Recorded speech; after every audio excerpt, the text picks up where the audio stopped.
What if one morning you woke up to a shocking new reality? Pyramids of Egypt, no longer silent tombs, are glowing with life. Along the ancient riverbanks in Pakistan and India, the people of the Indus Valley have returned. In the jungles of Central America, Mayan temples are once again active. And from the sands of Mesopotamia, the legendary city of Babylon has risen. They're not ruins, not museum exhibits. They are alive with their kings, their armies, their forgotten languages, and their powerful knowledge. How would the United States, China, India, and the rest of the world react? Would we welcome them in peace, prepare for war? Would our world map stay the same, or be redrawn forever? Welcome to a reality where history has come back to life. It begins with a series of impossible events. In Egypt, archaeologists near Giza hear the faint sound of drums and chanting from inside the Great Pyramid. Suddenly, the desert sands tremble, and an entire ancient city reappears around it, shining in brilliant gold and limestone. Pharaohs walk the earth once more. Meanwhile, near the ruins of Mohenjo-Daro and Harappa, thousands of people in ancient attire reappear beside the Indus River. Craftsmen, merchants, priests, and rulers, all speaking the long-lost Harappan language. In Iraq, the magnificent city of Babylon rises again near the Euphrates. Its famous hanging gardens bloom, and Mesopotamian priests light sacred fires to their ancient gods. In Central America, the jungle itself seems to part as the pyramids of the Mayan kings are restored to their former glory, colorful, powerful, and alive. Mayan astronomers, after millennia of silence, begin watching the skies again. The world is thrown into chaos. News channels broadcast non-stop coverage. Governments hold emergency sessions.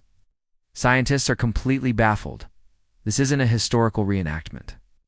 It's a historical resurrection. What this means for us, we must remember who these civilizations were. The Egyptians, masters of the Nile, with their pyramids, advanced astronomy, and gold-rich kingdoms. The Indus Valley civilization, a surprisingly peaceful society with advanced cities, intricate drainage systems, and vast trade networks. The Mesopotamians, inventors of the first writing system and the first code of law. And the Mayans, brilliant mathematicians and astronomers, with their precise calendars and monumental pyramids. Now, these ancient giants are back, and they've landed squarely in the 21st century. The first, most immediate impact is on the world map. Borders begin to blur, the new pharaoh declares. This land belongs to the kingdom of Kemet, under the gods Ra and Osiris, refusing to recognize the modern Republic of Egypt. Cairo becomes a divided city, half modern, half ancient. The newly risen Indus Valley civilization stretches across parts of both Pakistan and India. Their leaders announce, "This is the land of Maluha. There are no borders, no Pakistan, no India, only the people of the Indus." Suddenly, two nuclear-armed nations are faced with an unprecedented crisis. In Iraq, modern Baghdad finds itself a neighbor to ancient Babylon. The descendants of Hammurabi demand control of the rivers, declaring the rebirth of Mesopotamia. And in Mexico and Guatemala, Mayan kings reclaim the jungles, their cities, and their old temples, rejecting modern languages and governments. How do modern nations respond? The United States plays a careful game, sending diplomats with offers of peace. But in secret, satellites are repositioned, and F-35 jets begin patrolling the skies, watching every move. China sees an opportunity, offering technology and trade deals to gain influence with these powerful new players. For India and Pakistan, the return of the Indus Valley creates immense tension. Will they negotiate, or will the situation escalate? The United Nations calls an emergency meeting, and for the first time in history, ancient kings are invited to the assembly. These civilizations bring with them ancient forms of government that clash with modern ideals. Egypt is ruled by a pharaoh, a divine king who is considered a living god. There is no democracy, no elections. His ministers are high priests. The Indus Valley, surprisingly, appears to be a peaceful, council-led society. Governed by merchants and scholars with no sign of a large army, Mesopotamia is ruled by a king who strictly follows the code of Hammurabi, a legal system based on an eye for an eye. The Mayans are led by priest-kings who blend religion and politics, performing sacred rituals to appease the gods they believe control everything. Do these ancient powers have weapons? Not like ours. They have no guns, no drones, no tanks, but they possess incredible discipline, brilliant military strategies, and knowledge of things we've long forgotten: war elephants, advanced metalwork, deadly poisons, and even chemical mixtures similar to Greek fire.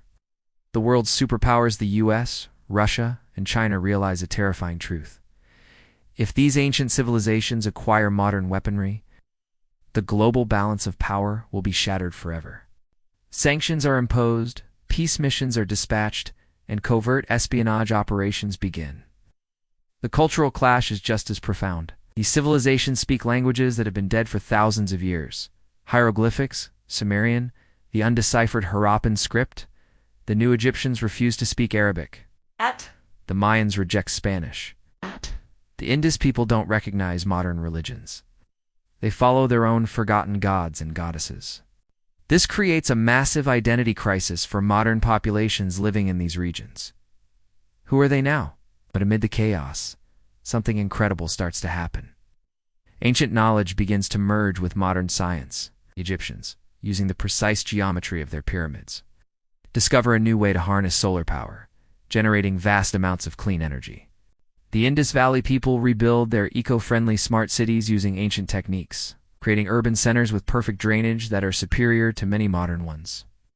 The Mesopotamians, using ancient irrigation methods, enhanced by AI technology from China, revolutionize agriculture. And the Mayans, combining their astronomical observatories with modern telescopes, begin predicting solar flares and eclipses with terrifying accuracy. And perhaps something more. As tensions rise, new global factions form. The ancient civilizations unite, creating the Ancient Alliance, a bloc composed of Egypt, the Indus Valley, Babylon, and the Mayans. In response, the modern world forms its own coalition, the Global Defense Union, led by the USA, Europe, India, and Japan. The world now stands on the edge not of another world war, but of a world transformation. This leads us to the final, most important question. What do they want? Will these returned civilizations seek power and conquest, or will they strive for peaceful coexistence? Can modern nations accept them as equals, or will we try to erase them from history once again? One thing is certain. History was not dead. It was only sleeping, and now it has awakened. If you enjoyed this journey into a world where the past reclaims the future, don't forget to like this video and share it with your friends. Subscribe to the channel for more epic what-if scenarios, and hit that bell icon so you never miss another journey into the unknown. Thanks for watching.